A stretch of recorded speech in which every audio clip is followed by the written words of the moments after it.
인공지능이 우리 삶의 거의 모든 걸 바꾸고 있잖아요. 그런데 그중에서도 가장 극적인 변화가 일어나고 있는 곳이 바로 의료 분야입니다.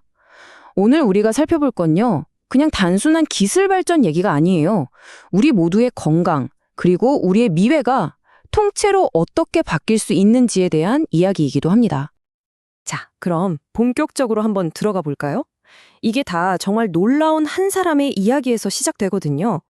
한번 상상해 보세요. 무려 8명의 전문의가 몇 년 동안이나 풀지 못한 의학 미스터리가 있었어요. 그런데 이걸 인공지능이 단 몇 초 만에 해결한다면? 이게 무슨 공상과학 영화 얘기가 아니고요. 소프트웨어 엔지니어 매튜 윌리엄스라는 사람의 실제 이야기입니다. 매튜는 응급수술을 받은 뒤에 몇 년 동안 정말 끔찍한 고통에 시달렸어요. 원인도 모르는 만성적인 증상이었죠. 특히 음식을 먹을 때마다 극심한 통증이 찾아왔다고 해요. 그래서 영양사부터 위장병 전문의까지 정말 네로라 하는 전문가 8명을 찾아다녔지만 그 누구도 속 시원하게 원인을 밝혀내지 못했습니다. 정말 절박했겠죠? 그래서 그는 거의 마지막 지푸라기라도 잡는 심정으로 자기의 모든 의료 기록, 증상, 그리고 어떤 음식을 먹었을 때 아팠는지 그 목록까지 전부 챗 GPT에 입력해봤습니다. 엄청난 걸 기대했다기보다는 그냥 작은 실마리라도 얻고 싶었던 거죠. 그런데 정말 놀라운 일이 벌어집니다. 단 몇 초 만에 챗 GPT가 그동안 의사 중 누구도 언급하지 않았던 원인을 딱 짚어낸 거예요. 바로 음식에 들어있는 옥살레이트라는 성분 함량이 높다는 거였죠. 더 소름 돋는 건 AI가 제시한 고옥살레이트 음식 목록이 매튜가 그동안 먹었을 때 가장 고통스러웠던 음식들과 정확하게 일치했다는 겁니다. 이제 저는 의사보다 AI를 더 신뢰합니다. 매튜가 남긴 이 한마디 정말 강력하지 않나요? 인공지능이 한 사람의 인생을 어떻게 바꿔놓을 수 있는지, 그리고 이게 의료계에 어떤 큰 파장을 던지고 있는지 단적으로 보여주는 말이죠. 그런데 여러분, 매튜의 이야기가 그냥 운이 좋았던 특이한 케이스가 아니에요. 사실 그의 경험이 알려지기 전부터 의료계에서는 이미 인간 의사와 인공지능 간에 아주 흥미로운 진단 대결이 벌어지고 있었거든요. 자, 배경은 하버드 의대에서 열린 한 실험입니다. 한쪽에는 인간 전문가 다니엘 레스트레포 박사가 있었어요. 이분은 동료들이 낮잠 잘 시간에 의학 교과서를 읽는다는 소문이 날 정도로 열정적인 진단의 대가였죠. 그리고 다른 한쪽에는 하버드에서 직접 개발한 최첨단 추론 인공지능 카봇이 있었습니다. 이건 우리가 아는 챗 GPT랑은 좀 달라요. 카봇은 방대한 의학 데이터를 기반으로 논리적인 추론을 하도록 특별히 훈련된 말 그대로 진단 전문 AI였습니다. 레스트레포 박사는 정말 복잡한 케이스를 하나 맡았는데요.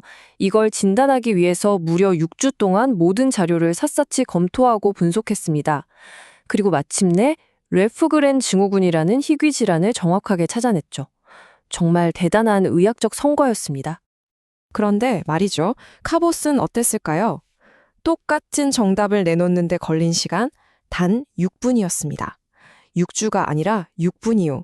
심지어 레스트레포 박사가 미처 언급하지 못했던 아주 미세한 영상 소견까지 정확하게 짚어내서 청중들을 완전히 충격에 빠뜨렸습니다.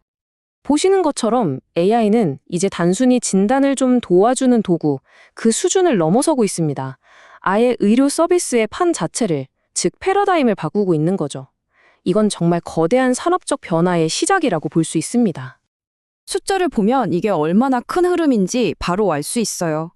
2023년에 전 세계 의료 AI 시장 규모가 벌써 2,245억 달러, 우리 돈으로 약 300조 원에 달했고요. 앞으로 연평균 성장률이 무려 36.4%에 이를 거라고 합니다. 어마어마한 돈과 기대가 지금 이 분야로 쏠리고 있다는 확실한 증거죠. 그러면 AI가 의료 현장에서 정확히 어떤 역할을 하느냐, 크게 3가지로 정리해 볼 수 있어요. 첫째, 진단 단계에서는 초고속 초정밀 분석으로 조기 발견율을 높이는 초인적인 조수 역할을 하고요. 둘째, 환자 개개인의 유전 정보나 생활 습관까지 고려해서 맞춤형 치료법을 설계하는 개인화된 내비게이션이 되어줍니다. 마지막으로 24시간 내내 환자 상태를 모니터링하고 관리하는 디지털 건강비서 역할까지 해내죠. 이게 더 이상 먼 미래의 얘기가 아니라는 게 중요해요. 바로 여기 한국에서는 루닛이라는 회사의 AI가 유방 촬영 영상에서 유방암을 96%에서 99%의 정확도로 찾아내고 있고요. 케냐의 한 클리닉에서는 AI를 도입하고 나서 진단 오류를 16%나 줄였다고 합니다. 근데 제일 놀라운 건 중국의 에이전트 병원 실험인데요. 원래대로 나면 2년이 걸릴 1만 명의 환자 진료를 단 며칠 만에 끝내버렸다고 해요. 정말 입이 똑 벌어지죠? 하지만요, 이렇게 강력한 기술에는 동전의 양면처럼 어두운 그림자도 분명히 존재합니다. 그리고 우리는 반드시 이 중요한 질문들에 대한 답을 찾아야만 해요. 자, 이런 질문을 던져볼게요. 만약 AI가 오진을 해서 환자에게 심각한 문제가 생겼다면 그 책임은 누가 져야 할까요? AI를 사용한 의사일까요? 아니면 그 병원?